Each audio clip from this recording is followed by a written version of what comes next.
Muy buenas noches con todos. Damos inicio a este espacio de debate académico con el objetivo de analizar críticamente las recientes reformas de la propuesta a la Ley Orgánica del Sistema Nacional de Contratación Pública, contenidas en el proyecto de Ley de Innovación y Fortalecimiento de la Gestión Pública de mayo 2025, así como su vinculación con el principio de transparencia y el modelo institucional del sistema de contratación pública en el Ecuador. El debate contará con la participación de 5 integrantes y la sesión será moderada por mi persona. Se hablará de cada artículo reformado y de igual manera para la participación de cada persona se les solicita levantar la mano por medio del Zoom.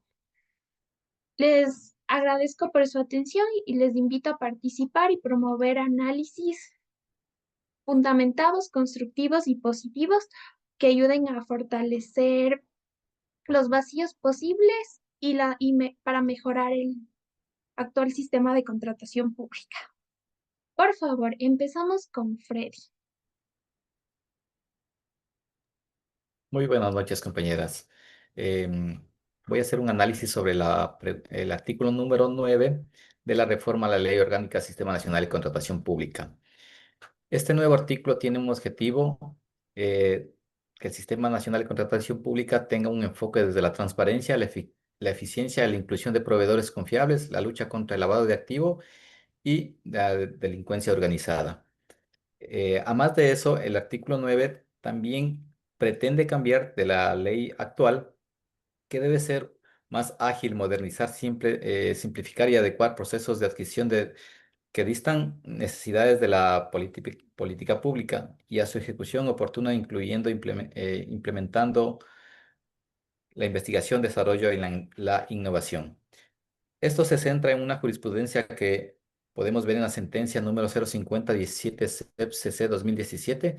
La Corte Constitucional refuerza que los principios de transparencia y eficiencia son elementos esenciales del buen gobierno y deben ser garantizados mediante acciones concretas, no solo normativas. ¿Qué nos quiere decir esto? Que además de estar escrito, también debe tener una eficiencia en la práctica.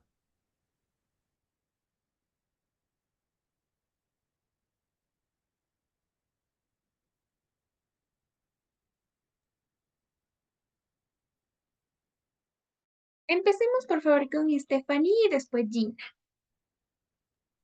Gracias. Yo también quería acotar algo sobre este artículo de esta reforma, como por ejemplo podemos obtener una doctrina crítica. En este caso, Luis Villasís en el 2023 también destaca que incluir la lucha contra el crimen organizado en los fines del sistema es progresivo. Pero en este caso advierte que sin un sistema efectivo de debida diligencia en contratistas puede quedar en mera declaración. Entonces, considero yo que sí es una muy buena reforma para combatir sobre este crimen organizado, pero obviamente necesitamos pulir algunos aspectos.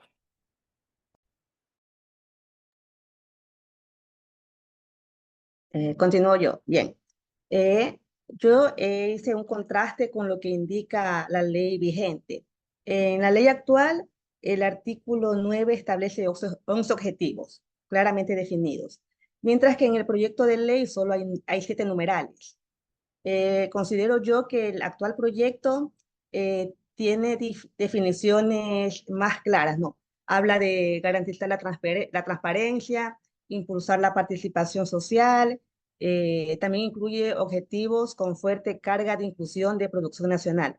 Incluye a las micro, pequeñas y medianas empresas y tiene una orientación más clara en el control social. Mientras que el proyecto de ley actual elimina objetivos claros, como la participación ciudadana. Esta se omite totalmente. También se diluye al mencionar el artículo 288, poniendo límite a la dinamización de la producción nacional y compras inclusivas. Y el uso de frases como de forma racionalizada y sin restricciones deliberadas y arbitrarias a libre competencia puede como relativizar un poco este asunto del fomento de producción nacional.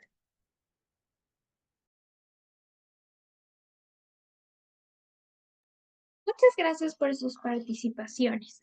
A continuación, Estefanía va a leer el siguiente artículo reformado. Ya. En cuanto al artículo 10 del 10, 11, 12, 13, 14, que es un rediseño institucional del CERCOP. Este rediseño busca fortalecer la estructura y funciones del CERCOP, perdón, para garantizar el cumplimiento de sus objetivos y el correcto funcionamiento del Sistema Nacional de Contratación Pública. Sin embargo, yo considero que se debe tener más control para poder evitar la arbitrariedad, como por ejemplo aquí en el libro del doctor Fernando Ortega, critica que el uso de tecnologías sin supervisión ciudadana o auditorías externas puede crear una falsa sensación de control.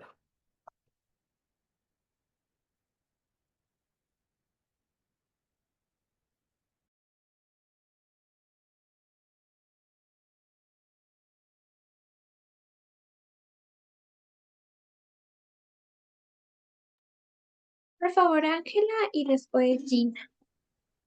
Bueno, yo opino acerca de la reforma acá en el registro único, perdón, no, ya me equivoqué, recorten eso. Yo opino que en el rediseño institucional del CERCOP deberíamos tomar en cuenta que el CERCOP actual no tiene funciones tan importantes, o sea, no tienen la suficiente autonomía, es decir, ellos simplemente pasan la batuta a la misma institución. Entonces deberían ser más críticos y dar una sentencia o una respuesta clara. Entonces, esa sería la reforma que necesitamos. Bien, hay que tener claro que tanto en la ley vigente como en el proyecto de ley, el CERCOC se presenta como el ente rector técnico, regulador y autónomo del Sistema Nacional de Contratación Pública. Pero en el artículo de la nueva ley y el actual, hay diferencias claves en atribuciones, alcance normativo y facultad de control. La actual ley contempla 21 atribuciones destacadas al ente rector. En cambio, el proyecto de ley las reduce a 13. Le quita la autonomía plena al CERCOP. La actual tiene facultad normativa. Ya en este nuevo proyecto de ley se le prohíbe al CERCOP que emita normativa secundaria. Entonces, este es un tema muy puntual en este asunto. Y también el nuevo proyecto de ley sí robustece un nuevo enfoque hacia sanciones a proveedores, ya que el CERCOP podrá sancionar directamente, lo cual sí es un avance, insisto, en el sentido de el control de mercado, porque va a quedar asentado públicamente las falencias de cada proveedor. Ese es mi aporte. Muchas gracias por sus aportes. A continuación, Ángela nos va a hablar del siguiente artículo reformado. El artículo reformado, Registro Único de Proveedores, que es el artículo 16, 17 y 18, donde nos dice la actualización automática y categorización según integridad y experiencia. La inscripción también obligatoria con verificación estricta de la información. En doctrina nosotros hemos leído todo que Carlos María Chiviana en el 2019, en su análisis comparado con Argentina y Colombia, sostienen que los registros únicos requieren interoperabilidad real con sistemas tributarios y judiciales para evitar contradicciones con proveedores y ser sancionados. También en el libro del doctor Ortega, alerta sobre los riesgos de exclusión de pequeños proveedores si los criterios son demasiados técnicos o restrictivos. Entonces, este registro único de proveedores no debería ser por las experiencias, porque estaríamos limitando a las personas que recién quieren iniciar la actividad y recién están cogiendo experiencia. No podemos comparar a alguien que recién inicia a alguien que ya tiene años en este mercado.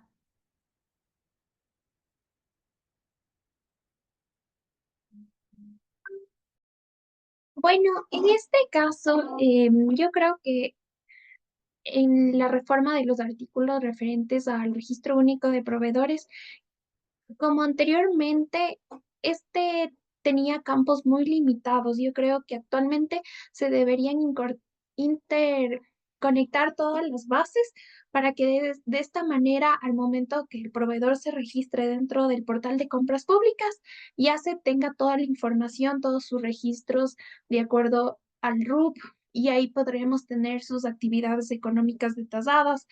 De igual manera, la parte judicial es muy importante para de esta manera ver si el proveedor tiene antecedentes penales, que puede ser como el lavado de activos, y de esta manera se va a poder controlar de mejor manera, y con otras plataformas de igual manera públicas, con el fin de que toda la información ya se encuentre interconectada, y de esta manera las entidades públicas, al momento de que elijan este proveedor, tengan la confianza de que va a cumplir con todo, y no únicamente con lo que tal vez que oferta en, en sus documentos de oferta y todo eso, sino se va a tener una información más confiable, y así se va a tener más transparencia durante los procesos de contratación.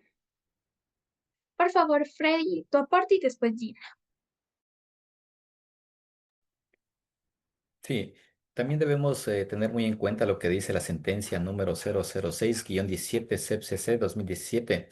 La Corte señala que los procesos de registro y verificación deben garantizar el derecho a la igualdad y no discriminación, evitando barreras excesivas de acceso.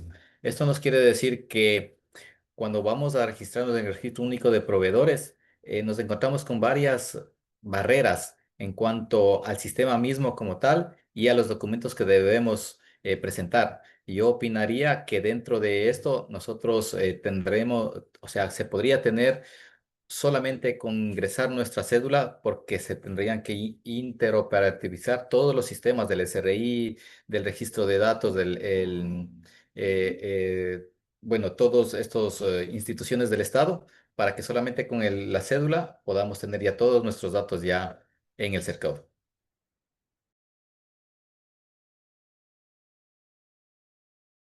Bien, solo para acotar un poco, a mí me parece muy acertado esta nueva reforma, porque fortalece muchos aspectos, como va a haber mayor rigurosidad y control sobre la calidad de la información registrada en el RUP. Introduce ahora un régimen de responsabilidad objetiva para los proveedores, y esto refuerza la seguridad jurídica de ellos. Se tendrá que actuar con mucha disciplina al momento de descalificar o calificar a un oferente. Fomenta una mayor transparencia y trazabilidad en las contrataciones públicas, y también amplía el ámbito de aplicación, ya no solamente los proveedores como tales, sino también a las entidades contratantes que actúen como oferentes. Y me parece también muy interesante que ya se limita el plazo. El plazo será de 10 días para actualizar información. Y esto sirve mucho a la comisión técnica o a las personas que tenemos que validar información de los oferentes. Muchas gracias por sus aportes. A continuación voy a dar lectura del siguiente artículo, que de igual manera fue reformado. El artículo 21, que tiene relación con el portal de contratación pública. Este habla sobre crear un portal obligatorio, seguro y trazable electrónicamente, con estándares de transparencia. Desde una doctrina crítica de Luis Fernando López en su libro de la tecnología y transparencia de la gestión pública, aquí afirma que el éxito de los portales dependerá no solo de la disponibilidad de datos, sino de su accesibilidad, lenguaje claro, visualización sencilla. De igual manera, creo que la obligatoriedad del portal, con la trazabilidad electrónica y la seguridad, representa una herramienta poderosa para el control ciudadano.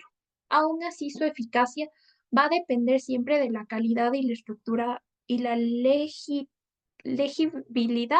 de la información publicada, ya que la transparencia no solo puede limitarse en la carga de datos, sino también debe facilitar el análisis, la participación y la auditoría pública.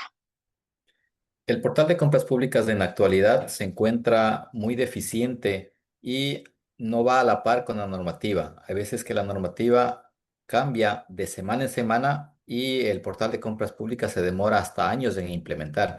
Esto ocasiona que los proveedores, al momento de querer participar en alguna oferta, en algún proceso, tengan que hacer más pasos, tengan que estar pendientes de los archivos que suben en Word al portal para bajárselos y llenarlos en la oferta.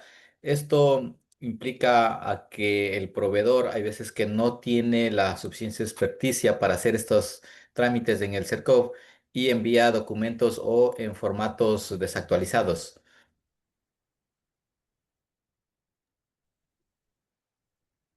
Este, Continúe Ángela y de ahí Estefanía. ya. Eh, Concuerdo con el compañero Freddy.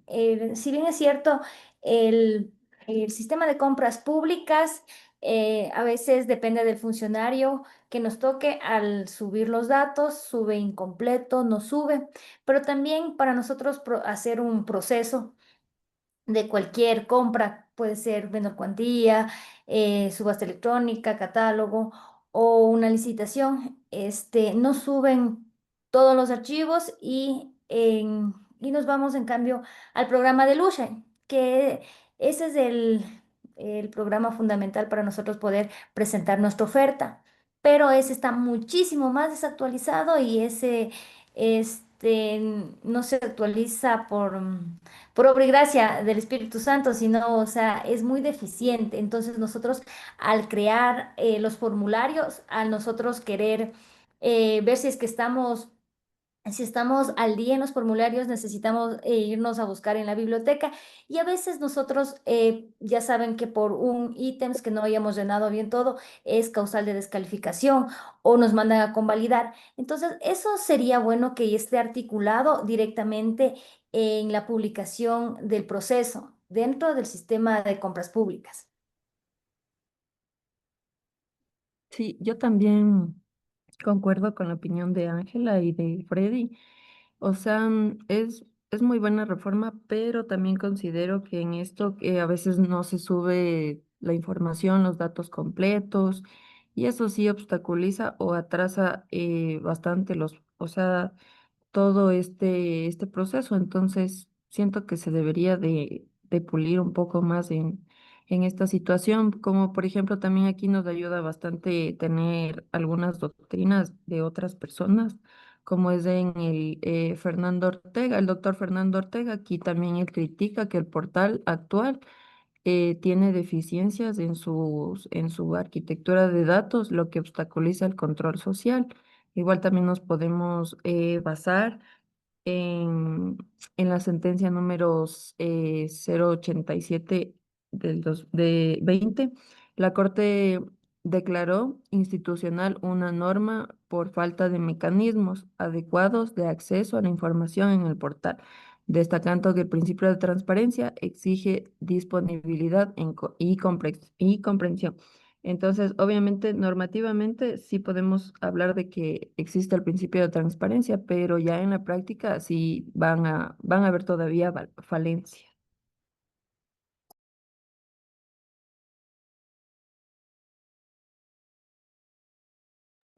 Totalmente de acuerdo con las intervenciones de los compañeros. Efectivamente, tenemos claro que el portal de compras públicas es muy deficiente. Y la pretensión de este proyecto justamente es eso, transformar en un sistema más sólido legalmente, abierto, seguro, con valor jurídico y operatividad ampliada. Se adapta a buenas prácticas internacionales en lo que se refiere a transparencia, interoperabilidad y evidencia digital. Mire, tal es así que el nuevo proyecto plantea: los exámenes que realicen las entidades de control deberán efectuarse sobre la información que consta en dichas herramientas e instrumentos, sin perjuicio de la revisión de documentación o expedientes físicos que consideren necesarios. En todo caso, las entidades de control no podrán negar la presentación voluntaria de documentos físicos con los cuales las partes intervinientes en los procedimientos correspondientes deseen realizar aclaraciones, justificaciones o precisiones de aspectos que no pueden ser obtenidos en dichas herramientas. Para mí eso es un paso muy importante. Normalmente cuando una auditoría va a nuestras instituciones, nos piden el expediente y, contrastan con la información del portal. Ahora es obligación de ellos ir a toda la documentación publicada desde la herramienta. Entonces me parece un paso muy significante. Sin embargo, sí sería aconsejable que esto vaya a la par de una capacitación para evitar los operadores que no sabía que esta información fue la que me envió el área requerente, y creo que empezamos en un proceso de transformación realmente. Muchas gracias por sus aportes y de igual manera yo también concuerdo con todos porque a veces emiten reformas y el portal de compras públicas o el lugar donde se crean las ofertas y de igual manera los pliegos sigue estando desactualizado. Entonces, de esta manera, no sabemos si continuamos con la anterior normativa o la nueva normativa, porque a veces hay proveedores que en la sección de las preguntas y respuestas dice, pero ¿por qué continúa diciendo esto en el pliego si en la en la nueva reforma este artículo se cambió?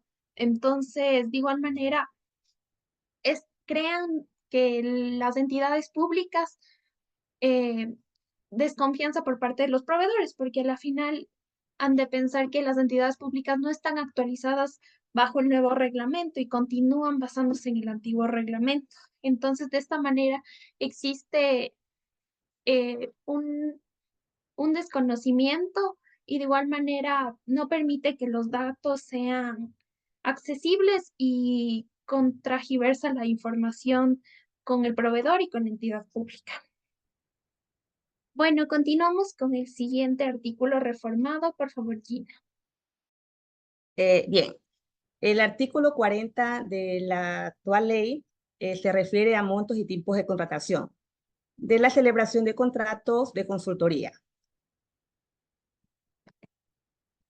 El doctor Ramón Parra, 2022, argumenta que imponer concurso público puede ser positivo, pero debe evitarse la burocratización excesiva que desaliente participación técnica especializada. La jurisprudencia no se especifica, pero se relaciona con el principio de libre concurrencia protegida en la sentencia número 050-17 CEP-CC. Bien. Efectivamente, en la actual ley se recogen 3 modalidades de consultoría: la contratación directa, lista corta y concurso público. El proyecto de ley propone eliminar estas modalidades y quedarnos solamente con una, la del concurso público. Para mí esto es muy positivo, tiene mucha incidencia en contrarrestar lo que es burocracia, y la modalidad contratación directa se ha mal utilizado mucho. Siempre o por lo general escucho a operadores del portal que la dirección a un consultor no está basada en criterios técnicos específicos, simplemente por el monto se lo puede acreditar a cualquier persona que consiga una experiencia ficticia de menos de un año. Entonces, en ese sentido me parece muy interesante y, y que suma al principio de transparencia.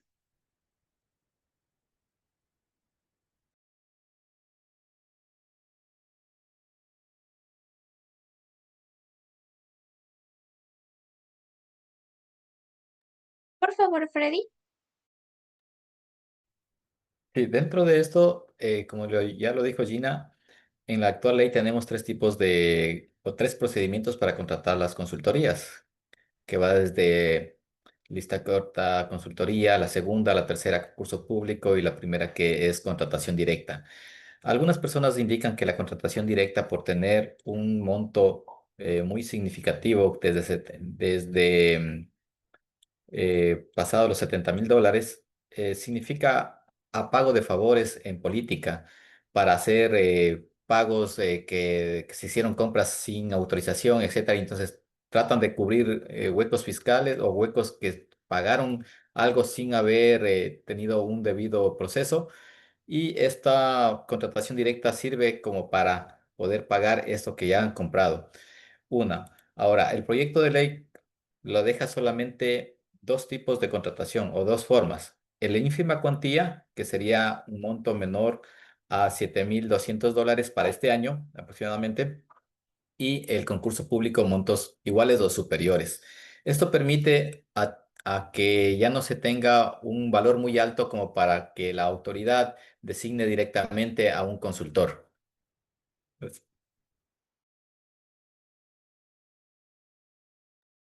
Bueno, yo de igual manera concuerdo con mis compañeros. Creo que la herramienta de la consultoría directa eh, ha hecho que varias entidades únicamente se centren en un solo proveedor y dejen de buscar a más proveedores que permitan ofrecer el servicio.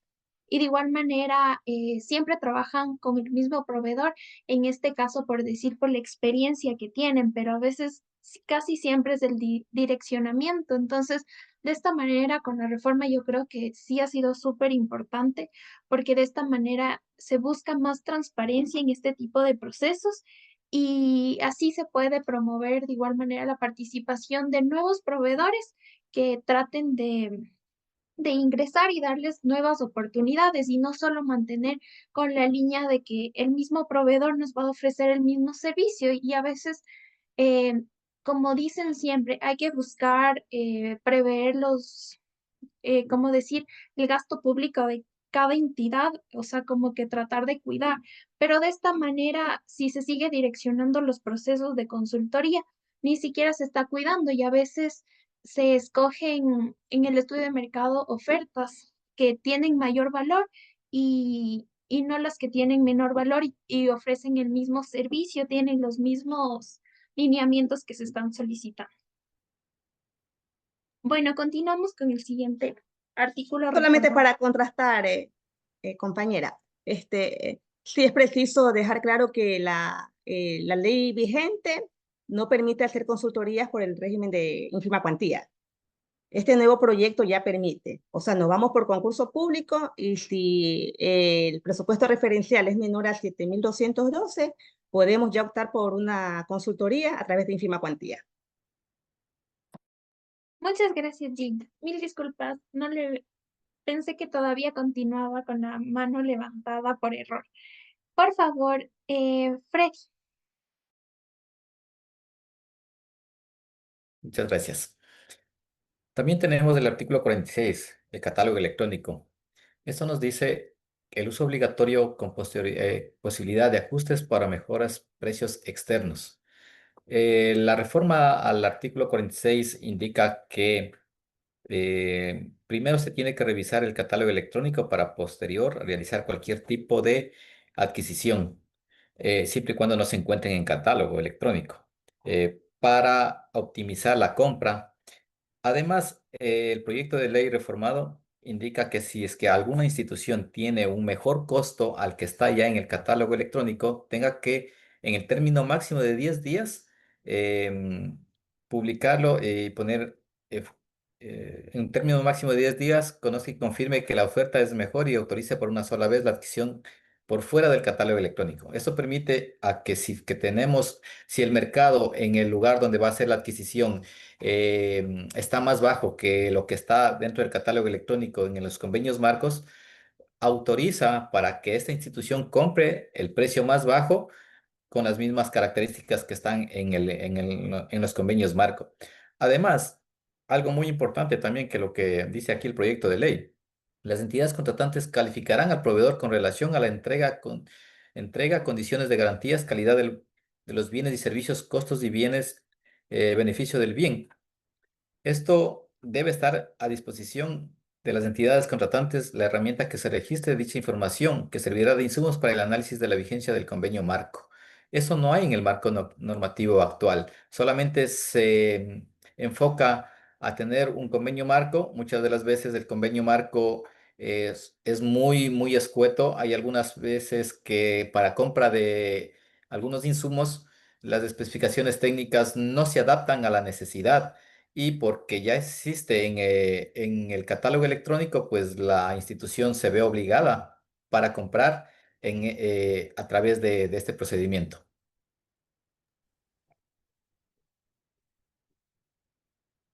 Yo también, yo estoy muy de acuerdo también con bueno, pienso que si se cumpliera en la práctica este artículo, pues estaría evidenciando claramente el principio de transparencia, cuando porque aseguraría que las entidades contratantes tendrían más opciones disponibles, promoviendo la transparencia en la gestión de los recursos públicos. Entonces, esto sería eficiente tener un catálogo electrónico centralizado,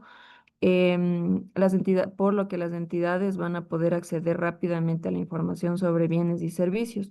De esta manera van a facilitar la comparación de precios, la selección pues, de las mejores opciones. Entonces, de esa manera se podría también crear un ahorro, por ejemplo, la competencia entre proveedores dentro del catálogo electrónico puede generar mejores precios para las entidades que sean contratantes, y esto va a resultar obviamente el ahorro para el Estado y optimización de recursos públicos, pienso yo.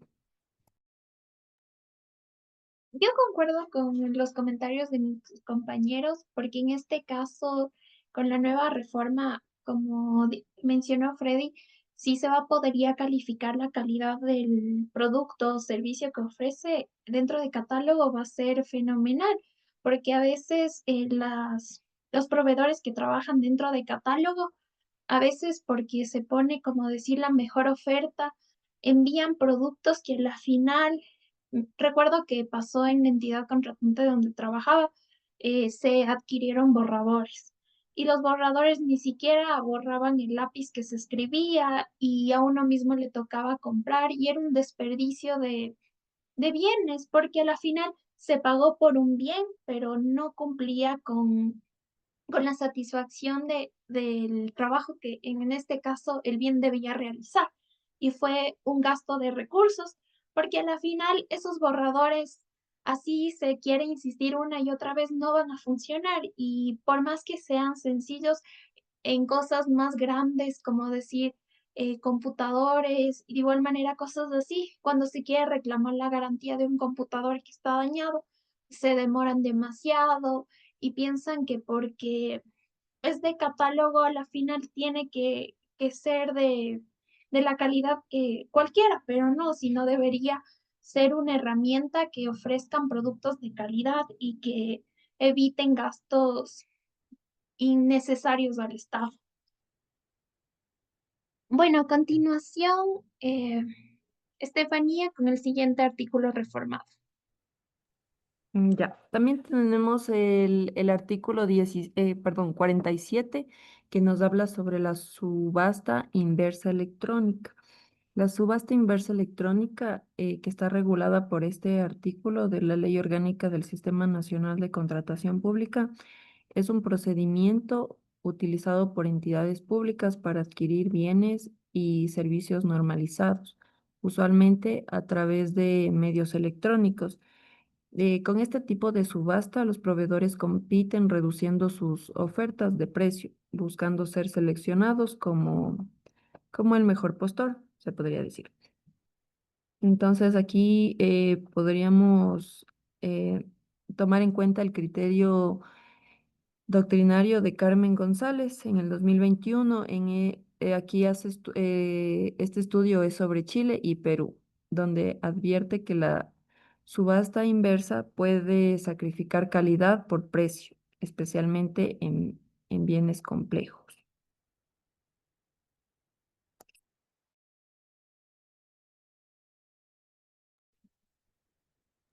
Yo Favorable. pensaría que perdón, yo pensaría que la subasta electrónica, la subasta inversa, no debería ser que sacrificar la calidad por el precio, porque se ha visto muchas deficiencias, y por ende, eh, los trabajos que se realizan con los materiales que son comprados por este tipo de procesos, no duran el tiempo o la calidad que nosotros esperamos. Entonces, son un doble gasto que toca hacer porque si ya se realiza la compra por este lado, entonces, o sea, los materiales no son de buena calidad, entonces a largo plazo no hay largo plazo porque toca ser reemplazados.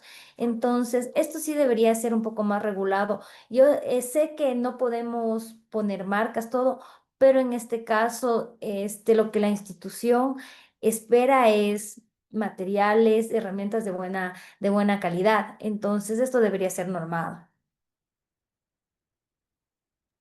Freddy, Sí, para complementar lo que habían dicho mis compañeras, yo pienso que de acuerdo a lo que dice Carmen González 2021, que la subasta inversa puede sacrificar calidad por precio, especialmente en bienes complejos.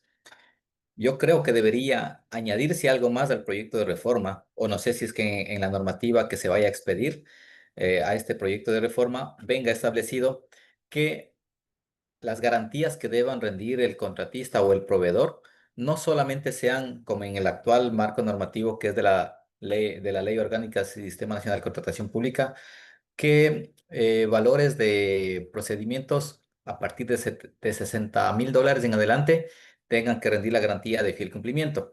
Sin embargo, una subasta inversa no tiene que ser necesariamente más de 60.000, sino actualmente va desde los $7.000 en adelante. Entonces, si es que una subasta inversa es menor a $62.000, $60.000, no se le exige al proveedor una garantía de fiel cumplimiento. Perdón, una garantía claro, de fiel cumplimiento. Entonces, ahí vamos a ver que el proveedor, por ganar, se baja mucho y como no tiene esta garantía rendida hacia la institución, vamos a recibir bienes que no tienen la misma calidad, que no tienen las mismas especificaciones, se podría decir, o especificaciones ocultas en bienes complejos. Eso nos conlleva a un gran problema porque si es que no cumple el proveedor con lo especificado, a más de las multas, que se le puede poner. Sin embargo, la institución no tiene un mecanismo cómo cobrar esas multas si no tiene la garantía de fiel cumplimiento, porque recordemos, la actual normativa indica que procedimientos mayores a $60.000, si mal no recuerdo, deben rendir este tipo de garantías.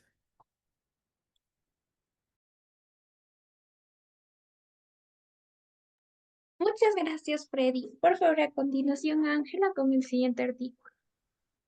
El siguiente artículo nos habla acerca de la licitación para adquisiciones donde el menor precio no sea la prioridad.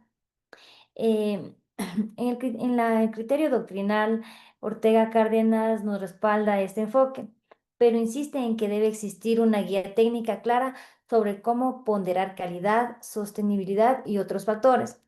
Pero entonces, si la reforma es no al menor precio, yo me replanteo la pregunta, entonces, ¿qué van a calificar?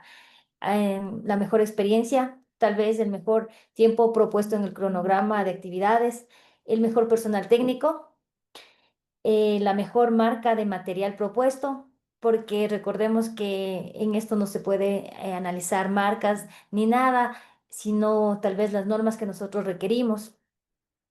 Pero entonces va a dar mucho de qué hablar y regresamos a lo mismo, en que no hay transparencia, porque entonces las instituciones van a poder direccionar. Supongamos que en una licitación se presenten 5 personas, no le damos al menor precio, pero entonces ¿a quién le damos? ¿A cuál de los otros 4 que están atrás?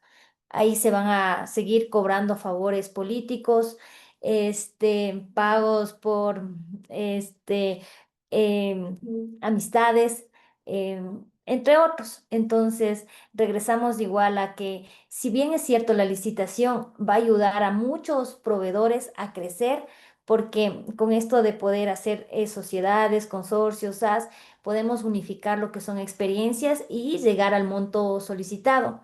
Pero los medianos, los que recién están empezando, los que no tienen muchos conocidos, los que no tienen padrinos, al quitar la menor cuantía, ¿en qué van a poder participar? Regresamos a que solo participen en lo que son ínfimas cuantías. Ese es mi criterio.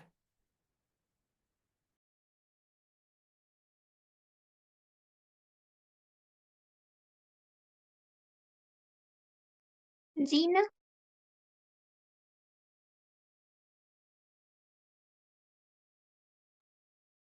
Bien, vamos por parte. Yo considero que modificaciones propuestas en el artículo 46, catálogo electrónico, 47, subasta inversa, y 48, licitación, representa un cambio estructural hacia una contratación pública digitalizada, competitiva y basada en principios de calidad y eficiencia, me atrevo a decir. En cuanto a catálogo electrónico, la normativa actual nos dice, si hay en catálogo es por catálogo y punto. Yo puedo presentar ante el CERECO, que es el ente rector, mira, quiero cloro, y en un almacén de una tienda de aquí de Babahoyo me vale $3. En catálogo está fijada a $6. Simplemente yo le pongo en conocimiento del CERECO, pero la compra la hago por catálogo, no hay más. El actual proyecto de ley nos da la oportunidad de que si justificamos que el producto que queremos está más bajo en la localidad, por única vez que lo compremos. Eso me parece súper positivo, e incluso dice que el CERCOP tomará los correctivos necesarios basado en este documento para determinar el presupuesto referencial. En cuanto a subasta inversa, se amplía su uso y se regula detalladamente y expresamente el caso de oferente único, que la verdad es entorpecedor para las entidades públicas. Cuando hay un oferente único, nos suspenden y no tenemos esa agilidad o esa urgencia para contratar. Y estamos a expensas de que el CERCOR levante la suspensión. Y en cuanto a licitación, la norma actual propone que el precio más bajo no será el factor clave. O sea, y recordemos que ya el 3 de julio entran en vigencia las compras públicas sostenibles y tenemos que tomar en cuenta preferencias relacionadas a lo social, económico o ambiental. Entonces, a mí me parece en ese sentido positivo, porque no solamente vamos a poder contratar al más bajo, vamos a ponderar experiencia, récord de los oferentes. Ya esta nueva ley también nos dice que las denuncias que se le hagan a los oferentes van a ser públicas. Entonces, a mí me parece muy chévere que no solamente el bajo precio, porque no siempre el bajo precio es lo mejor. Debemos concatenar, tenemos que hacer una coyuntura con experiencia, calidad, y no solamente valor. Ese es mi aporte. Muchas gracias, Gina, por tu aporte. Por último, voy a dar lectura del último artículo reformado, que habla sobre el artículo 52.1 de la ínfima cuantía. Habla sobre el control y la limitación de la figura para evitar fraccionamientos indebidos. De acuerdo con la doctrina de Mauricio Rojas en su libro de Contratación por ínfima cuantía y sus límites legales, aquí indica que esta figura ha sido usada para eludir los principios de publicidad y concurrencia, favoreciendo contrataciones directas reiteradas con los mismos proveedores. Concuerdo con eso y de igual manera, a veces las entidades contratantes, los que realizan la fase inicial, no tienen medidos los tiempos adecuados para lanzar un proceso grande que abarque todas las necesidades que tienen y van haciendo procesos cortos para de esta manera eludir las responsabilidades que tienen. Entonces, por falta de planeación y de planificación dentro de los tiempos, dentro de ver que el servicio ya se termina o de los bienes que ya se terminan, deberían configurar bien la planificación para que eviten de hacer procesos cortos o reunir todos y hacer un proceso grande que les pueda ofrecer todos los servicios que están buscando, porque digamos, en la entidad contratante donde yo trabajaba, hacían eso, por lo que no alcanzaban a hacer el proceso, lo lanzaban un pequeño para que les cubra el servicio y no se termine, para que después puedan realizar el grande, y eso no está bien porque se está realizando bastante la división de cuantías. Por favor, Freddy. Muchas gracias, Diana. Sí, la ínfima cuantía se ha utilizado o se pretende que ya no se utilice como medios de elusiones de procedimientos de contratación. ¿Qué quiere decir esto? Que no podemos hacer varias ínfimas cuantías para evitar hacer un procedimiento que tenga mayor valor. Hablando de adquisición de bienes, no podemos hacer varias ínfimas cuantías en vez de hacer una cotización. Hablando de obras, no podemos hacer varias ínfimas cuantías para hacer remodelaciones de una obra o mantenimientos de una obra existente en vez de hacer una menor cuantía. Obviamente hablando con ley actual. Si nos trasladamos a la ley, al proyecto de ley que si es que fuese ya aprobado, ya no tendríamos la menor cuantía, sino directamente a li- eh, Licitación. a la Licitación. a la licitación, sí, perdón, a la licitación, con otros mecanismos, obviamente. Sin embargo, como medios de ilusión también podemos ver que de acuerdo a la normativa secundaria, el artículo 196 del numeral 2